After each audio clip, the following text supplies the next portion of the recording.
Hey, so I'm gonna be discussing what the FAA safety website is about, how to become a pilot based on the PHAC, and also how the FAA categorizes their aircraft,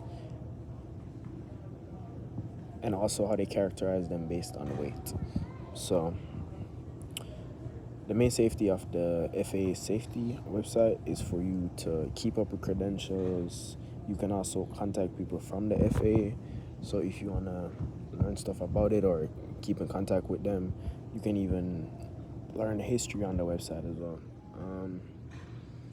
For you to become a pilot through based on the PHAC, you have to first get a first class medical, then you have to get your private pilot license, then instrument rating, then you have to then get your commercial license, and then from your commercial license you have to build time towards 1,500 hours to get your airline transport pilot license, which at that point you're able to get hired, and you just have to work until you can get hired as a airline pilot.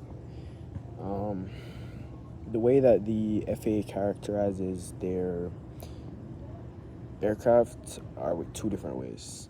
The one way they do it is with the weight, and another way they do it is just based on the type of aircraft it is. So the first one I'm going to talk about is the weight. You have different weight classes based on what type of aircraft it is. I'm not going to go extremely in depth on what the different classes are, but it goes from the smallest to the biggest, which the smallest ones you don't really need as much experience or licenses to fly, because with the larger aircraft you're going to need a type rating, you're going to need to know how to fly that plane exactly.